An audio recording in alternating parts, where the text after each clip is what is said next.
الحمد لله رب العالمين والصلاة والسلام على أشرف الأنبياء والمرسلين نحمده ونستعينه ونستغفره فإن أصدق الحديث كتاب الله وخير الهدي هدي محمد صلى الله عليه وسلم وشر الأمور محدثاتها وكل محدثة بدعة وكل بدعة ضلالة وكل ضلالة في النار وقال رب اشرح لي صدري ويسر لي أمري واحلل عقدة من لساني يفقه قولي.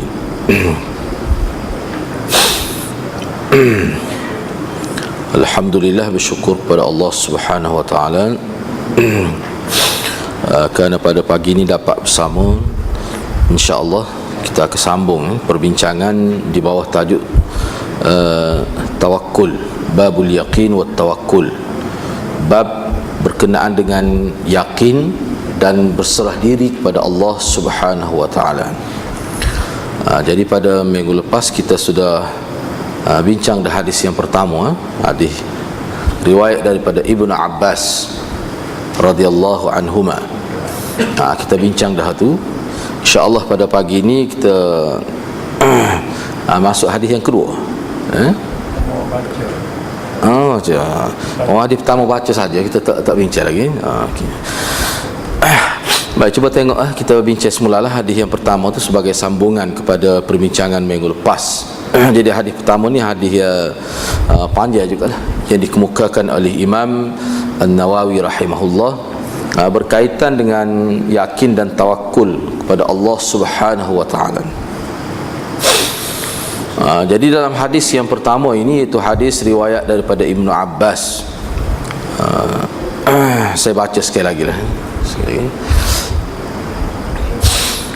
عن ابن عباس رضي الله عنهما قال قال رسول الله صلى الله عليه وسلم عرضت علي الأمم فرأيت النبي صلى الله عليه وسلم فرأيت النبي ومعه الرهيط ومعه الرهيط والنبي ومعه الرجل والرجلان والنبي ليس معه أحد إذ رفع لي سواد عظيم فظننت أنهم أمتي فقيل لي هذا موسى وقومه ولكن انظر إلى الأفق فنظرت فإذا سواد عظيم فقيل لي انظر إلى الأفق انظر إلى الأفق الأخرى انظر إلى الأفق الآخر فإذا سواد عظيم فقيل لي هذه أمتك ومعهم 70,000 يدخلون الجنة بغير حساب ولا عذاب ثم نهض فدخل منزله فخاض الناس في أولئك الذين يدخلون الجنة بلا حساب ولا عذاب فقال بعضهم فلعلهم الذين صحبوا رسول الله صلى الله عليه وسلم وقال بعضهم فلعلهم الذين ولدوا في الإسلام فلم يشركوا بالله وذكروا أشياء فخرج عليهم رسول الله صلى الله عليه وسلم فقال ما الذي تخوضون فيه فأخبروه فقال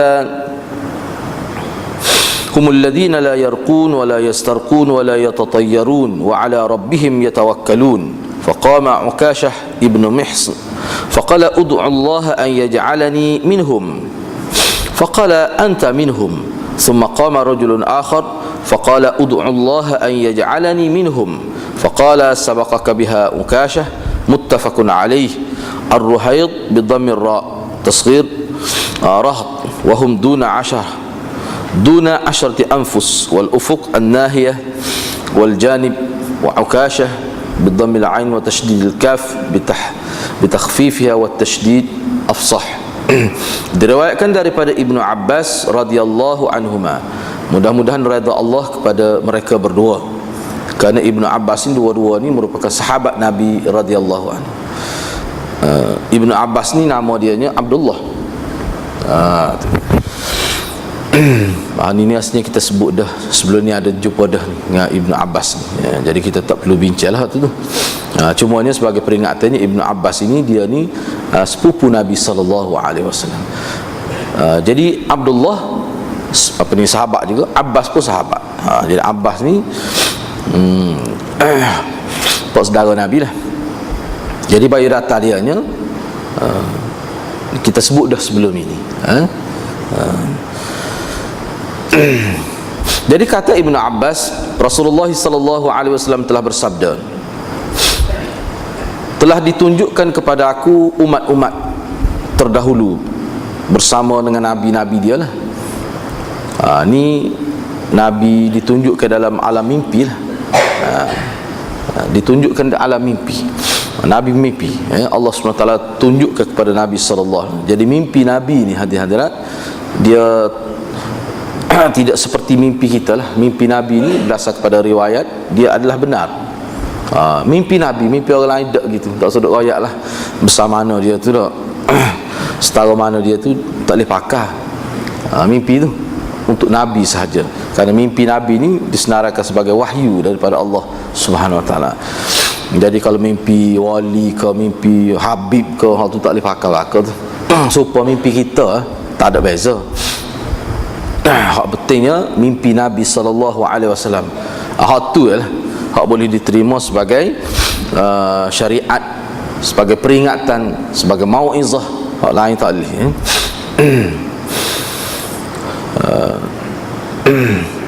Maka saya telah melihat dalam mimpi itu ada seorang Nabi dan bersama dia ada beberapa orang pengikut sahaja. Ruhaid ni pengikut tak sampai 10 orang pengikut ulama, ataupun paling tinggi sekat 10 tak akan lebih. Itu Ruhaid, bilangannya sangat kecil lah.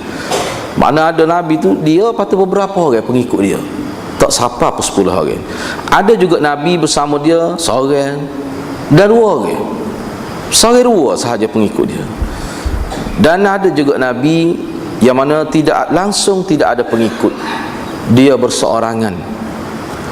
Tiba-tiba di saat itu ditunjuk rufi'ani, diangkat, mana ditunjukkan kepada aku sawadun azim, satu kumpulan yang sangat besar. Sawadun azim ni mana satu kumpulan yang sangat besar, sehingga nampak gelap dengan lautan manusia lah. Kita sebut begitu kalau bahasa kita. Tiba-tiba ditunjukkan kepada aku lautan manusia, mana ada Nabi dan pengikut dia tu ramai. Aku fazanantu annahum ummati, maka aku menyangka bahawa mereka itu adalah umatku. Lalu dikatakan kepadaku oleh malaikat, ini adalah Musa dan kaumnya, yakni Musa dan pengikutnya. Malaikat kata lagi, tetapi tengoklah ke sebelah sana. Al-ufuk tu sebelah sana, itu maksud dia ufuk. Tiba-tiba ada satu lagi lautan manusia. Maka dikatakan kepada aku, hadhihi ummatuk, inilah umat engkau. Bersama mereka ada 70,000 orang, yang mana mereka akan masuk syurga Allah tanpa dikira di mahkamah Allah amalan mereka, dan tanpa dikenakan azab terlebih dahulu. Mana ada 70,000 daripada umat Nabi SAW, yang mana mereka ini masuk syurga tu tanpa melalui proses perbicaraan, dan tanpa diazab terlebih dahulu. Kemudian Nabi bangun dan Nabi masuk ke dalam rumahnya. Rumah Nabi ni dekat ya. Kalau kita pergi ke Masjid Nabawi tu, dekat Raudah tu, itulah kubur Nabi tu lah. Itulah dekat. Kalau orang biasa lagi Mekah, dia nampak mana Raudah tu kan dia ada mimbar Nabi. Tepi tu dia ada Raudah, mana dia tempat Nabi solat. Situ Nabi jadi timin. Lepas tu kubur Nabi kita nampak tu tak jauh lah, dekat benar. Situ bilik Aisyah radhiyallahu anha. Bilik Aisyah. Mana Nabi bila Nabi tubik daripada bilik dia ada khawkhah, dia ada satu pintu kecil. Tu Nabi masuk ke masjid, dan Nabi jadi tu imam situlah. Situ maknanya dekat benar. Perlu tahu waktu tu sebab bila sahabat duk kecek di Raudah Nabi, duk kecek fakhadan nas, lalu sahabat-sahabat Nabi mula berbicara mana duk ulah lah, duk kecek sama-sama. Khadha ni bincang dengan serius, itu khadha, bincang dengan serius tentang 70 orang. Ulaikal ladzina yadkhuluna al-jannata bila hisab wala azab, tentang orang-orang yang akan masuk surga tanpa hisab dan tanpa azab. Itu hak Nabi sebut jumlah 70 orang itu. Jadi pakak dah bincang secara serius lah. 70,000, bukan 70 lagi, 70,000, sab'una alfan, 70,000. Jadi siapa dia tu 70,000 tu? Tu duk bincang tu. Jadi apa yang Nabi dengar tu sebab dekat lah. Dekat dengan bilik Aisyah tu ya. Saya rasa lebih kurang sini ke tiar tu rasa. Nah, lebih kurang tempat saya duduk ni dengan tiar tu. Tu saja jarak dia. Ataupun mungkin dekat sikit lagi. Mungkin dekat sikit lagi. Jadi bila duduk kocok ramai-ramai ni, dia bunyi tapi bunyi tidak terang belah mana. Tidak terang belah tapi bunyi duduk kocok dan ramai ni kan. Tu. Ada sebahagian sahabat berkata, barangkali mereka itu, yang ni hak 70,000 tu, hak masuk syurga tanpa hisab dan tanpa azab itu, boleh jadi mereka itu adalah orang-orang yang lama bersahabat. Sahibu ni yang telah bersahabat dengan Rasulullah ni hak lama daripada awal lagi. Sahabat-sahabat Rasulullah lah tu. Ada setengah tu kata gitu. Sebahagian mereka pula membuat telahan dengan mengatakan barangkali mereka itu adalah orang-orang yang dilahirkan terus Islam dan mereka tidak pernah pun mensyirikkan Allah dengan sesuatu. Wazakaru asya', dan ada lagi orang lain sebut gini itu wazakaru asya' tu. Jadi hak ni pula kata gini, masing-masing katalah kerana tidak jelas. Masing-masing membuat telahan, membuat andaian. Maka tak lama selepas tu keluar Rasulullah sallallahu alaihi wasallam daripada bilik Aisyah tu lah, daripada rumah dia tu. Maka Nabi pun tanya, "Man ladzi takhuduna fi?" Kamu ni duk bicara apa ni? Kamu bincang tentang apa ni? Nampak bersungguh sangat ni? Nabi tanya begitu. Lalu para sahabat pun menceritakanlah tentang kesamaran maksud. Mereka tidak jelas siapa, watak yang macam mana tu sehingga diberi keistimewaan masuk surga tanpa hisab dan tanpa azab. Siapa mereka tu? Apakah amalan mereka tu? Apakah faktor yang menyebabkan istimewa mereka tu sehingga dapat masuk syurga tu tanpa hisab dan tanpa azab terlebih dahulu? Jumlah pun tidak ramai, 70,000. Kalau siapa ramai kita learning tak? Kalau kita kira segi logik, kau tak termasuklah kita ni. Kira-kiranya gitulah. Dah 70,000 tidak ada ramai. Umat Islam sekarang berapa 1 bilion? Umat Islam sekarang ni kalau nak capur sama Nabi ni pula kan. Tu kau kecil sama lah peluang tu kira-kiranya. Jadi Nabi pun memberikan jawapan. Maka Nabi pun bersabda, humul ladina la yarkun. Mereka itu adalah orang-orang yang tidak melakukan yarkun, jampis rapahan. Tidak melakukan tidak yarkun, mereka tidak melakukan jampis rapah. Wala yastarkun, dan mereka tidak minta supaya dilakukan jampis rapah. Dia tidak buat dan dia tidak minta orang lain buat. Maknanya bahasa ringkas dia tak terlibat tu dengan benda-benda gitu. Terlibat ni banyak jenis lah terlibat ni. Bila kata penglibatan ini sama ada dia sendiri yang buat, suruh orang lain buat, kira kepada orang lain, tak ada unsur-unsur itu. Tak ada. Wala yatatayyarun, dan mereka juga tidak menggunakan binatang, sini maksudnya burung, untuk menentukan nasib baik ataupun buruk.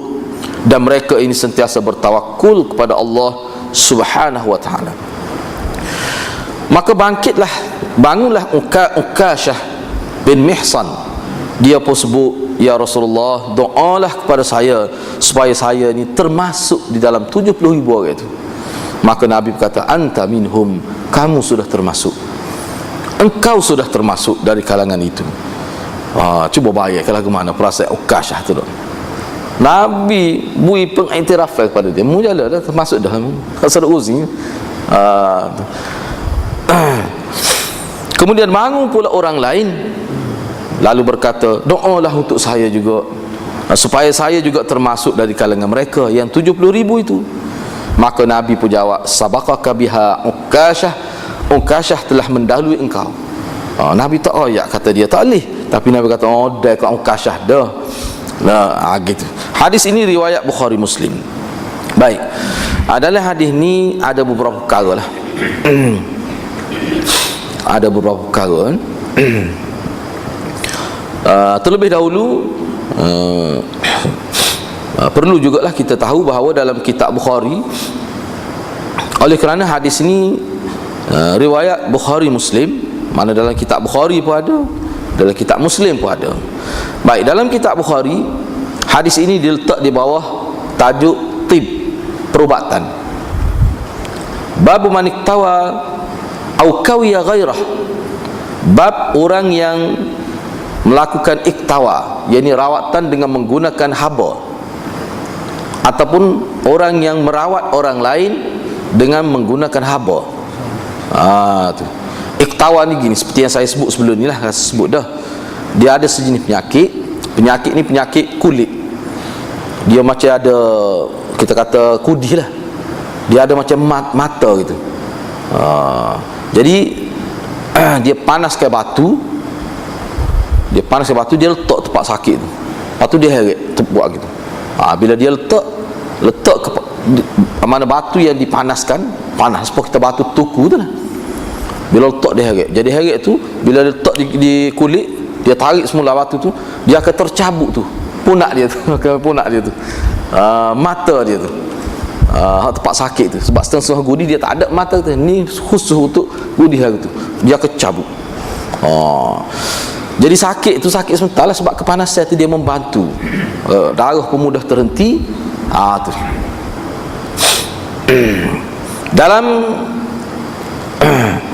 dalam hadis Muslim, dalam Sahih Muslim, hadis ini diletak di bawah bab keimanan. Tajuk kecilnya babud dalil ala dukhuli tawaif minal muslimin al jannata bighairi hisab.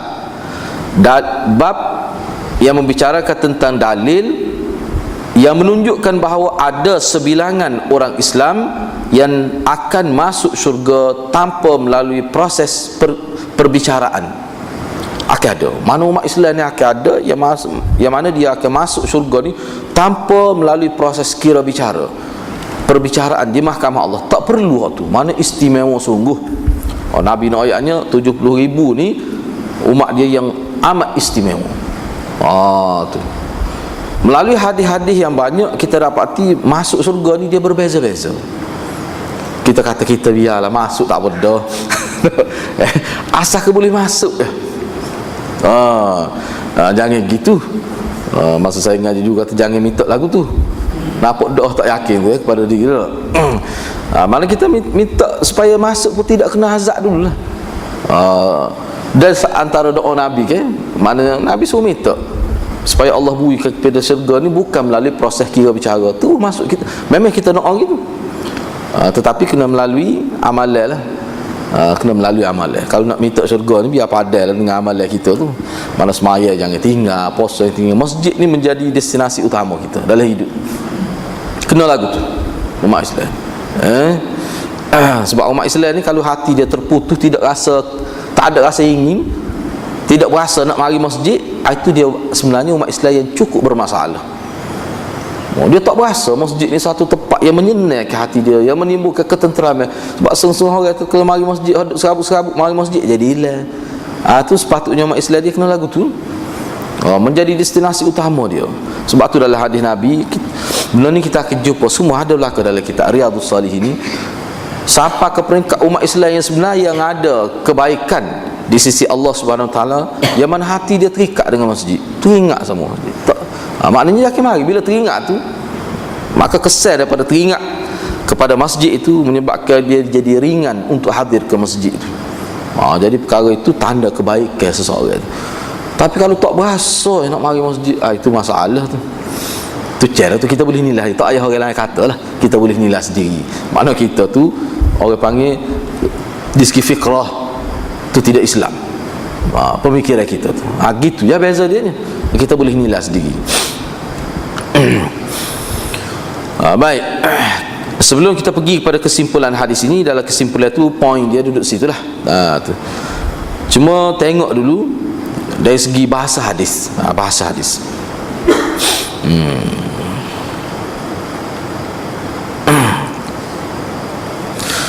Jadi dalam hadis ini disebut misalnya apa ni, uridat alayyal umam, dibentangkan kepada aku ni dalam mimpi. Dalam mimpi, Nabi mimpi. Banyak hadis yang sebut mana Allah SWT tunjuk kepada Nabi dalam mimpi. Banyak hadis itu. Walau bagaimanapun kita kena sedarlah bahawa para ulama membincangkan juga berkenaan dengan mimpi ni. Apakah mimpi yang berlaku kepada orang yang tidak Nabi ni tidak ada harga? Mimpi itu ada. Mimpi-mimpi ni sebenarnya Setengah-setengah mimpi itu dia boleh menjadi inzar, peringatan. Misalnya kita mimpi aksiden, kadang mimpi itu setengah-setengah orang mimpi itu menjadi peringatan kepada dia, lepas tu jadi berubah dia, ataupun dia tengok mak dia malapetaka lah berlaku pada dia dalam mimpi, siapa perlu hujak basah aja misalnya tak, ada berlaku. Ada juga kadang-kadang mimpi itu dalam bentuk, bukan dalam bentuk malapetaka gitu, tapi dalam bentuk ditunjukkan kepada dia mimpi jumpa Nabi misalnya. Ada lama, tak mesti kat ulama ni dah mimpi jumpa Nabi, tidak semesti dia tu kena alim baru dak Tuhan nak bui. Tu mimpi. Jadi setengah hari bila mimpi tu dia jadi berubah, ada juga berubah. Seperti yang saya sebut sebelum ni lah, mimpi jumpa Nabi ni, kalau mimpi jumpa Nabi tak semesti Nabi, tak mesti, kadang-kadang tidak Nabi pun. Cuma oleh kerana kejahilan manusia tu, kadang-kadang dia berasa tu Nabi, lepas tu dia yakin Nabi. Tak. Sebab tu ulama kata nak mimpi jumpa Nabi, nak ngesah Nabi tu dia dengan ilmu. Kita tahu setara mana tentang Nabi semasa tak mimpi tu. Kalau kita tak pernah dengar, tak pernah ikuti perkembangan pengajian hadis-hadis Nabi, langsung tak pernah tahu tentang rupa Nabi berdasar pada hadis, payah juga kita nak menentukan kesahihan mimpi kita tu, Nabi kah dia ni ataupun tidak Nabi. Sebab ulama sebut dalam kitab, kadang-kadang mimpi jumpa Nabi ni penentuan betul ke watak yang ada dalam mimpi kita tu Nabi. Tu kena tengok sebenarnya pada ilmu tu. Sebab ada setengah-setengah orang tu, kalau orang tanya dia, mu tahu mana, bagaimana awak boleh menentukan bahawa orang yang ada dalam mimpi awak tu adalah Nabi? Sebab kalau ulama dia tahu ni Nabi berdasar pada ilmu hadis, ya dia belajar. Daripada sinilah ulama kata tak kena lah. Misalnya orang tu kata saya Nabi,